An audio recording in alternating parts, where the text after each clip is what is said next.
Cinderella. So, once upon a time, there was a kind girl named Cinderella who lived with her stepmother and stepsisters. They were unkind to her and made her sweep floors, scrub pots, and carry water. They gave her old clothes and a small bed by the ashes. One day, a royal messenger brought an invitation to a grand ball. It was at the palace where the prince would choose a bride. The stepmother said only her daughters could go. Cinderella helped them get ready, brushing their hair and ironing their dresses. She polished their shoes and asked if she could go too. The stepmother laughed and said she had nothing fine to wear. She left with the sisters for the palace. When the house grew quiet, Cinderella sat by the fireplace and cried. Then her fairy godmother appeared and spoke kindly to her. She said that Cinderella would go to the ball after all. She changed a pumpkin into a carriage and turned the mice into horses. She changed Cinderella's rags into a beautiful gown and gave her glass slippers. She warned that the magic would end at midnight. Cinderella thanked her and rode to the palace. The palace was bright with lights and music, and everyone stared. The prince asked her to dance, and they danced again and again. Time passed quickly, and the clock began to strike midnight. Cinderella remembered the warning and ran down the stairs. One glass slipper slipped off her foot on the steps. She reached home as the magic ended and her gown changed back. The carriage turned back into a pumpkin, and she kept the other slippers safe. The next day, the prince searched for the girl from the ball. He carried the lost glass slipper and visited every house in the kingdom. He said he would marry the one whose foot fit the shoe. The stepsisters tried it on, but the shoe was too small for them. Cinderella asked to try, though the stepmother said no. The royal servant allowed her, and she sat down to try the slipper. The slipper slid on easily and fit her perfectly. She took the other slipper from her pocket, and it matched. The prince smiled and knew she was the one he sought. He invited Cinderella to the palace, and the fairy godmother helped her prepare. Cinderella forgave her stepmother and stepsisters and went to the palace. She married the prince, lived in the palace, and stayed kind to everyone. She remembered her old friends and helped those in need. The end. The Nightingale. So, once upon a time, in a faraway land, an emperor lived in a grand palace beside a deep green forest. In that forest lived a small gray nightingale. People said her song was the loveliest sound in the land. One day, the emperor read in a book that the most beautiful singer in his empire lived right outside his palace. He felt surprised and wished to hear her at once. Servants ran through halls and gardens, but no one knew where to find the bird. At last, a kind kitchen maid said she knew the path. She led the way beneath tall trees until they reached the nightingale. The little bird bowed her head and sang. Her song sounded pure and clear. The emperor felt moved and asked her to come to the palace. The nightingale stayed in a golden room. She sang for the emperor each evening. He felt calm and happy, and everyone listened in quiet wonder. Soon, a gift arrived from far away, a beautiful jeweled bird that ticked and whirred. When someone wound it up, it sang the same tune again and again. It glittered and never tired, The court clapped, and the emperor smiled. Day after day, people asked for the new bird. The real nightingale felt lonely and flew back to the forest. Time passed. The jeweled bird broke with a snap. It could not be fixed to sing like before. The palace fell quiet. The emperor grew weak and lay still in his bed. Night came, and a cold shadow called Death stood nearby, listening to the silence. Through an open window, the nightingale returned. She perched on the sill and sang softly. Her song spoke of cool leaves, clear water, morning light, and brave hearts. It reached the emperor and the shadow, too. Death listened and felt the song touch a hidden place. At last, the shadows stepped back and drifted away. The emperor woke with warm tears on his face. He thanked the nightingale. He asked her to stay, free and unharmed, and to sing when she wished. She agreed and flew to the trees, visiting each night. From then on, the emperor held the memory of her song like a lantern in his heart. And the jeweled bird sat quiet on a shelf. The end. Sleeping Beauty. So, once upon a time, a king and a queen wished for a child. One day, a baby princess was born, and the whole kingdom celebrated. Kind fairies arrived to give blessings. Each fairy offered a gift, such as grace and joy. An uninvited fairy arrived in anger and spoke a curse. She declared that on her 16th birthday, the girl would prick her finger on a spinning wheel and die. The last good fairy softened the curse so the princess would not die but fall into a deep sleep. Only a true and loving kiss would wake her. The king ordered every spinning wheel in the land to be burned. The princess grew up happy and kind, and everyone loved her. On her 16th birthday, the princess wandered through the castle. At the top of a quiet tower, she found a small room. An old woman sat, turning a strange wheel. The curious princess reached out to touch the spindle she had never seen. The sharp spindle pricked her finger, and she fell into sleep. The good fairy hurried to the castle and gently put everyone there to sleep for safety. A thick forest of thorns grew around the castle walls. Years slipped by, and many tried to cut through the thorns, but the forest turned them back. At last, a kind and brave prince heard the story. When he came near, the thorns opened and let him pass. He climbed the tower and found the sleeping princess. He felt great care for her and kissed her gently. At that kiss, the princess opened her eyes. The spell broke, and throughout the castle, people woke and looked around. Life began again, as if no time had passed. The princess and the prince talked and walked together in the garden. They grew to love each other, and soon the kingdom held a happy wedding. The prince and princess promised to be fair and kind.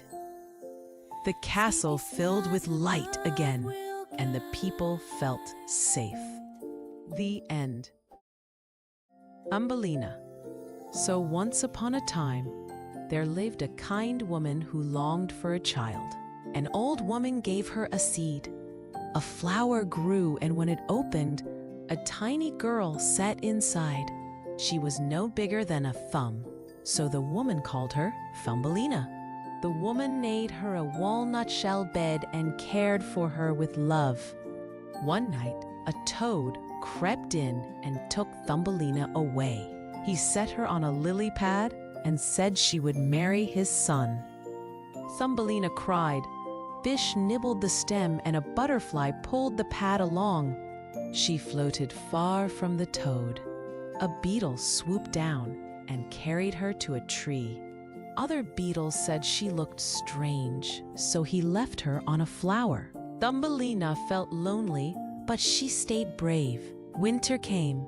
Snow covered the fields, and Thumbelina shivered. She found a field mouse who welcomed her into a snug burrow. A mouse wished her to marry a rich neighbor, a mole who disliked the sun. In his tunnels, they found a swallow lying cold and still. Thumbelina cared for the bird in secret, warming it and giving it crumbs and water. In spring, the swallow grew strong and flew away. The mole planned a wedding, but Thumbelina felt sad, for she did not want to live under the ground.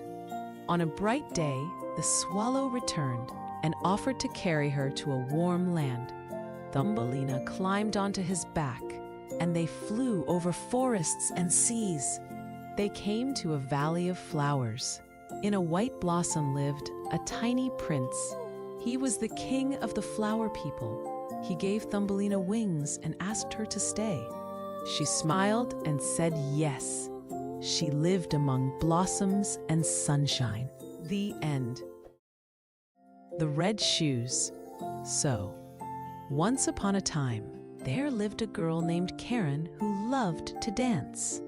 She also loved the color red and dreamed about shiny red shoes. An old woman cared for her and kept her safe and warm. One market day, they visited a little shop. In the window sat bright red shoes. Karen looked with wide eyes. The old woman saved her pennies and bought them as a special treat. Karen wore the shoes to church that Sunday. They were very bright. People stared, and Karen felt proud. Soon the shoes tingled. Her toes tapped, her heels hopped, and her feet danced on their own. Karen tried to stop, but the shoes pulled and twirled. After church, her feet carried her down the road. She spun past the baker and the mill. At first, she laughed. Then she grew tired. "Please stop," she whispered. But the red shoes kept dancing. The old woman ran after her. Kind neighbors joined in. They reached the bench of the shoemaker. He listened and looked at the shoes. The shoemaker explained the shoes were made only for dancing and liked pride too much. He unbuckled the straps and snipped the ribbons. He blew a soft breath, and the shoes fell still. Karen drew a long breath and hugged the old woman. She said she was sorry for showing off and for causing trouble. Karen put the red shoes in a box. For many days, she walked in plain shoes. She helped the old woman and read to little children. Her feet felt light in a new way. At the summer festival, Karen asked to wear the red shoes to dance with friends. The shoemaker smiled and nodded. She put them on, and this time she chose each step. She danced a simple, joyful dance, then slipped them off and thanked them. Karen learned that real joy came from a kind heart. That night, she set the shoes by her bed and fell asleep smiling. The end. The Fir Tree. So, once upon a time, there lived a small fir tree in a quiet forest. It looked up at the tall trees and wished to be big. The older trees told it to be patient and enjoy the sun and rain. But the little fir tree kept dreaming of something grand. Seasons passed, and the fir tree grew a little. Snow sparkled in winter, and warm winds moved in spring. Rabbits played at its roots, and children laughed nearby. Still, the fir tree wanted more than the gentle days. One cold winter, men came with axes and ropes. They chose the fir tree and lifted it onto a cart. The ride to town felt strange. Soon it stood in a bright room. People set it in a stand and hung candles, paper stars, apples, and sweets on its branches. The fir tree felt proud and brave. That night, children came and sang. A kind voice told a gentle story. The candles glowed and were safely blown out. For a little while, the fir tree felt full of joy. The next day, no one lit the candles. The fir tree stood in a corner, quiet and still. Little mice came and asked for a story, so the fir tree told them about sunbeams, snowflakes, and the call of birds in the forest. It remembered the good it once had. After the holiday, people carried the tree up to an attic. It waited there among boxes and old toys. In the dim peace, it thought about the shining night and about the soft, simple days it had hurried past. When spring came, they took the tree outside. It hoped to be planted, but it was not. A gentle hand shook it. Its small cones opened. Tiny seeds slipped free to ride the wind toward the woods. The fir tree lay in the sunlight and felt calm. It understood that every day had been a gift. Far away, one little seed landed in soft earth. A green tip pushed up, and a new fir began to grow. The wind whispered through its needles, and the old story rested there. The end. Old Sultan. So, once upon a time, there lived an old farm dog named Sultan. He had guarded the farm for many years, but he grew weak. One evening, the farmer told his wife he would send him away. Sultan lay on the step, heard it, and felt very sad. Sultan walked into the woods. A wolf met him and asked why he was sad. Sultan told him what he had heard. The wolf planned to help. He would pretend to steal the farmer's child, and Sultan would chase him and bring the child back. The next day, the wolf lifted the child and ran. Sultan chased and barked. At the edge of the woods, the wolf set the child down. Sultan carried the little one back. The farmer shook with fear and joy. He thanked Sultan and promised to care for him all his days. That night, Sultan slept on a soft bed and ate good food. After a while, the wolf came again and asked for a sheep as payment. Sultan said no. He could not betray his master. The wolf swore he would take one anyway. Sultan warned the farmer and asked a boar friend to help watch.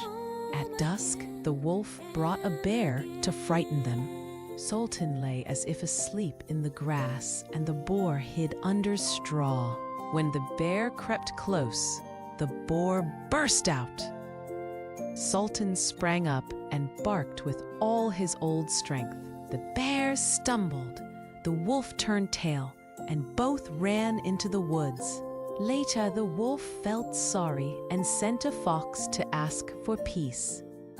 Sultan agreed. He would guard the farm, and the wolf must leave the sheep alone.